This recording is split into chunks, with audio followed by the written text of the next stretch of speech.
It looks like Mario Kart World has 30 main tracks, and today we are going to be doing a way too early ranking of all them based off of vibes. Okay, not entirely vibes. Obviously, we're going to take into account stuff like the theming, presentation, and obviously the course's overall layout.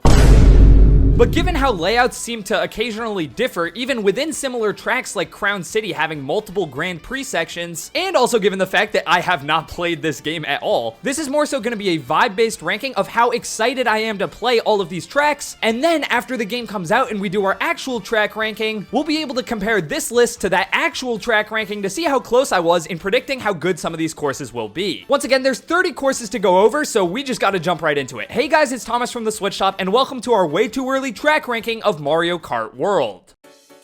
Coming in at number 30, the track I'm least excited to play, that is Moo Meadows. Now, I'd like to make a couple of things clear before I start this off. Normally, like the first third of a ranking are all the things that I actually don't like, but in this game, I don't really dislike any of these tracks. Obviously, I haven't played them yet. I'm just more excited about some than others, and Moo Meadows is the one I am the least excited for. Well, why is that? I'm a decent Moo Meadows fan. I think it's pretty fun, but this is now the 4th straight home console Mario Kart game that this has appeared in. This is a very simple, straightforward, kind of tutorial-like track, so I just see no reason why they've brought it back for 3 straight times now. So I just don't know why it's been in so many Mario Kart games consecutively. Also, it doesn't really look like there have been any major changes here. It kind of just looks like Moo Meadows. Obviously, it looks better because this game is just graphically incredible, but it's pretty standard stuff, so let's move on.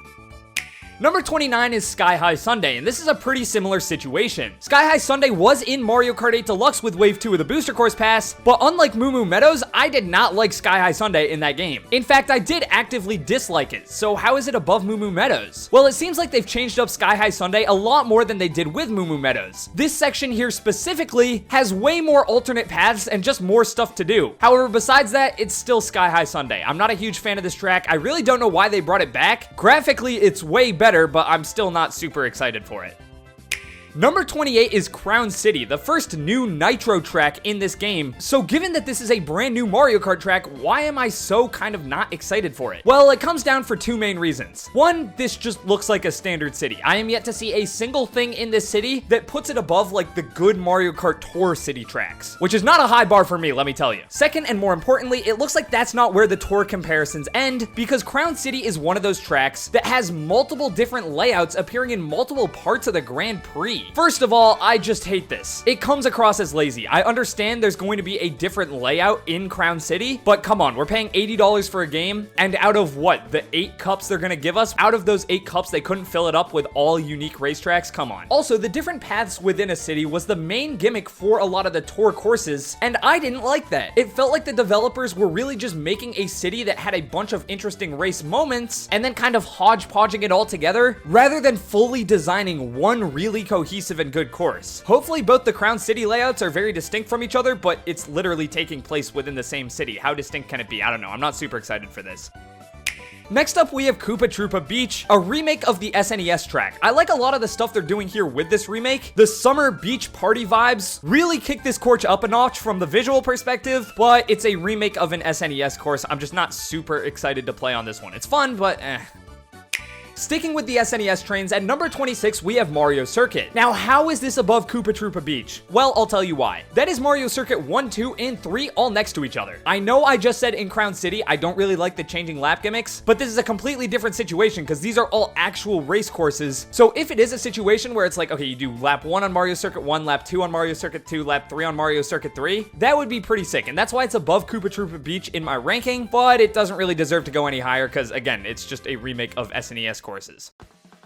Next up, we have Mario Bros. Circuit. This is the first course we ever saw in this game. It's the first course you'll race in this game, and because of that, it does look a little boring. Now, not every first course in a Mario Kart game has to be boring. In fact, I love Mario Kart Stadium from Mario Kart 8. I just haven't seen anything super interesting here, and some of the other courses look so good. I'm still excited to race on this one, don't get me wrong, but some of the other courses just look way better because they're doing more, because they don't have to be the introduction to people playing this game for the first time. Next up, we have DS Desert Hills. I always really enjoyed this course. I think it's pretty fun to race on. If you look at the icons for this course in both Grand Prix and Knockout, you can see Conch Doors and Toco Tocos, neither of which have appeared in Desert Hills before, but if they show up as obstacles on the track in World, it could definitely elevate this to being one of the better retros. Number 23 is Choco Mountain. In my 96 track course ranking for Mario Kart 8 Deluxe, I said Choco Mountain is the definition of mid. Nintendo must have heard me because Choco Mountain in Mario Kart World looks nothing like Choco Mountain we know. Yes, there are some parts that are vaguely familiar because it is the same track technically, but there is so much changed here from a graphics and layout perspective that I genuinely believe this will mostly feel like a new track. I also love the Charge and Chucks who punt footballs at you. I think the main reason I'm excited for this track is just because it is so different. This will basically be another Nitro track and not a retro track. It looks like they changed up most of the boring parts and kept the fun stuff, like that final turn where there are rocks falling at you and whatnot. Number 22 is Dandelion Depths. This is a brand new course in Mario Kart World, and it looks okay. This is one I could be completely wrong about, and it could turn out to be a banger, but from the footage I've seen so far, it doesn't really look like anything special. The course basically starts you off above ground, and then you go into the depths with a bunch of dandelion particles floating all around. This underwater cave section does look awesome, but from a layout perspective, I'm just yet to see anything that looks super interesting in this track. Next up, we have Whistletop Summit. This is the third course in the Mushroom Cup, and again, it doesn't look bad, but it doesn't look that engaging either. There are grind rails everywhere on this course because the actual train tracks themselves can be used as grind rails. That could be fun, or it could be boring, but I don't know. This kind of just seems to me like they took the vague idea of Calamari Desert and put it on a giant mountain. Okay, coming in at number 20, this might be controversial. It is DK Spaceport. I know a lot of people are really excited for this, and from a design perspective, it is sick. I love the way this entire track looks, and the fact that it's entirely a reference to Donkey Kong on the arcade machine with you having to work your way up those same red girders. I think that is awesome. However, because it's a reference to the Donkey Kong arcade game, look at the layout. Oh, we're so sorry to hear about your brother that passed away. He gets 5 big booms. This is the Excite Bike Arena of Mario Kart World. It has a lot more fun stuff to do, such as grind rails, tricking off walls, but from a layout perspective, it's Excite Bike, except instead of all 3 laps being on the same oval, they're kind of like offset a little bit so you can keep going up the girders. This track looks awesome, and I hope it's fun to play on, but the layout just looks generic. Coming in at number 19, we have Wario Stadium, finally getting a remake from Mario Kart 64. Remember Choco Mountain, how they really changed up everything? They didn't really change up much here at all. It just looks like they removed the entire last part of the course, which is fair, it was very long on 64. But besides that, it looks pretty similar, and I wasn't a huge fan of Wario Stadium in Mario Kart 64. I'm excited to play this and definitely glad it got remade, but again, there are way cooler tracks coming up. Peach Beach is another one I'm excited to play, specifically because there have been rumors that there's like 2 different Peach Beaches in this game. I don't know if it's like one is used for Knockout and one is Grand Prix. We'll have to see. But from a visual perspective, Peach Beach might have gotten the best upgrade out of any of the retro tracks. I love the new like sunset style they got here. It just looks really, really good. Instead of surrounding a town, it now takes place next to a castle, and that's supposedly where the Peach Beach 2 layout is. But I'm not really taking that into account for the ranking. The only thing I'm taking into account is this castle looks sick. It looks way better than the town. Next up, we have Salty Speedway, aka the comment section whenever I have an opinion that people say sucks. Yeah, this course looks fine. It does look fun, and I like the Eurocentric theming with like canals and whatnot, but if I had to guess, in the actual track ranking, this is probably going to be around middle of the pack, which is why it's around 17 right now. Next up, we have Away Oasis, and I really like the design of this one. It reminds me of that one level from Donkey Kong Country Tropical Freeze, where there's like all sorts of animals that you have to like swing across. Now, apparently in the Japanese version of this game, Away Oasis is actually called Riverside Safari. That is because if you squint hard enough and reverse it, the track's layout looks like a mirrored version of GBA Riverside Park. I really do enjoy that track. Not necessarily sure why they decided to reverse its layout for this brand new Nitro track, but this one looks pretty fun. Again, not too much to say here. Next up, we have Acorn Heights. Now, funnily enough, this is ranked dead in the middle at number 15. However, I can tell you for a fact, I'm almost 100% certain this will not be number 15 in the actual ranking. That is because I think this track will either be really good or kind of boring. Well, why do I think that? Well, the track layout itself looks a little bit generic. There's not a ton going on here. There's like 2 main turns. It's kind of like mainly a figure 8. But within that figure 8, there is a lot of interesting stuff going on here. There's a fair amount of boost panels, grind rails, an absolutely beautiful beautiful glider section that takes you into a bunch of leaves and mushrooms. And then when you're climbing back up the tree, you can pick from multiple paths trying to avoid the one that has giant acorns falling down it. Yeah, this could be really, really sick. It's one of those courses I'm gonna have to really play a bunch of times to develop my opinion on it, because the layout looks kind of simple, but it also seems like Nintendo counterbalanced that with a lot of interesting gimmicks on this course. Number 14 is Shy Guy Bazaar, and I'm super glad this is getting remade. In my opinion, it should have been in the Booster Course Pass. I really enjoyed this course on Mario Kart 7, and it looks even better here in World. Not only can we now see this course during the day, which is super neat, but also there are a ton of added grind rails on top of these little tents or shops in the bazaar. So I'm really excited to play this one, but also from a layout perspective, they didn't change a ton. I don't think that's a bad thing. The layout was pretty good in 7, but it seems like the main additions here, as far as I can tell, are just a ton of grind rails, which are kind of a question mark for me. I don't know if I'm really going to enjoy them or not. Next up, we have Cheep Cheep Falls. I could not find much footage of this at all online, but just look at some of these screenshots. This course looks beautiful. I love the Japanese pagoda-inspired theming for this one and cannot wait to play it.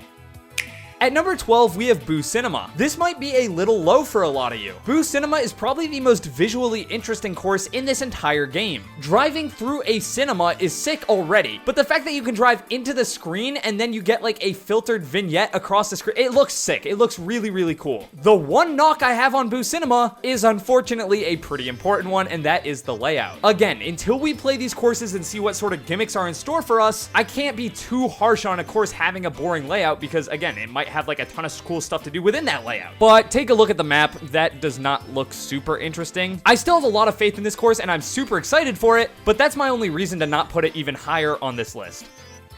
Coming in at number 11, we have DK Pass. This is like the only really snow-inspired course. There's one other that's kind of snow-inspired, but we'll get to that later. But luckily, it's DK Pass, which is a great course we've already played in Mario Kart DS and Mario Kart 7. They also really gave this a ski theme now, which makes it kind of look like DK Summit, which I very much enjoy. That's about it, honestly. I like the layout of DK Pass. It was fun to race on in past games, and I think it'll be fun here. Coming in at number 10, we have Peach Stadium. This is another course that I really couldn't find much footage for at all. However, from what I can see, it looks cool. To be honest, this kind of looks to me like a mix of Mario Circuit from Mario Kart 8 and Mario Kart Stadium from Mario Kart 8 from a layout perspective. I enjoy both of those courses, so I can't wait to play this one. I also like any course that allows you to get up close and personal to Peach's Castle, specifically Mario Circuit from Mario Kart 7, so I gotta give them some extra points for that. Coming in at number 9, we have DS Airship Fortress. A lot of people were really upset this was not in the Booster Course Pass, and I was too. It should have been in there. This is an absolutely incredible Mario Kart course. So why is it only number 9? Well, first of all, number 9 is still really high up, but from everything we've seen of this track, it just looks like a super faithful remake. That is not a bad thing, specifically for Airship Fortress. Again, I like the layout, but compared to some of the retros we're about to talk about soon enough that look like they improve on their tracks, Airship Fortress just looks like it's bringing a great track over into this game. So I'm excited for it, but if it's the same thing, I've kind of already played it. Obviously, you can now drive on walls and there will be grind rails, but it looks like a very faithful remake. Number 8 is Warrior Shipyard. Now, I went back and forth on swapping this with Airship Fortress. However, I had to give Warrior Shipyard the edge, because even though I probably like Airship Fortress more than Warrior Shipyard in past games, Warrior Shipyard will heavily benefit from Mario Kart World's new mechanics, specifically the way water driving now works. Driving on water in this game looks so fun. I've already talked about it a lot in past videos, so I won't really go over it much anymore here, but this course has a ton of water, and therefore I'm really excited to race on it. For the third retro track in a row, we have number 7, Toad's Factory. Now, I'll give you guys a little bit of a spoiler here. This is the second best retro track in this game, or the one I'm second most excited for. Why is that? Well, first of all, it's Toad's Factory. I mean, come on. This course is awesome. It was great in Mario Kart Wii, and it looks great in Mario Kart World. But on top of that, this course has a ton more verticality with different alternate paths up above the normal racetrack that you can get to by grind rails or riding on walls. So I am super, super, super excited to play this one. I loved the course originally, and it looks like all they're doing is adding to it with more paths, more interesting gimmicks, and yeah, it just looks really fun. Coming in at number 6, we have Dry Bones Burnout, the first ever Dry Bones themed track in Mario Kart history. Now, just being a Dry Bones themed course would be cool enough, but it also has like a Day of the Dead, Mexican inspired aesthetic here, which I think just looks really sick paired with all the lava and Dry Bones stuff. Also, the layout for this course looks super duper fun. There's some very narrow split paths, which are gonna be super chaotic with 24 racers. And I mean, come on, just look at this glider section. This is so sick. Driving into the skull of a giant Dry Bones. Alright, now we're in the top 5. Let's start it off with the Great Question Mark Block Ruins, or Question Block Ruins. I don't really know how you pronounce that. Everything about this course looks awesome to me. I love the theming, and the layout seems to have so many interesting little moments and tidbits there, alternate paths, hidden shortcuts, that I absolutely cannot wait to race on. There's a ton of verticality here too, as you're racing up and down from this giant question mark ruins in the sky, and I love the aesthetic. It looks like if they took Thwomp Ruins and then put it in the sky, kind of like Cloud Top Cruise. After watching footage of this track, I really don't have a single negative thing to say. Everything about it looks sick. You even get boosted from gliding through these little cloud rings, man. This is awesome.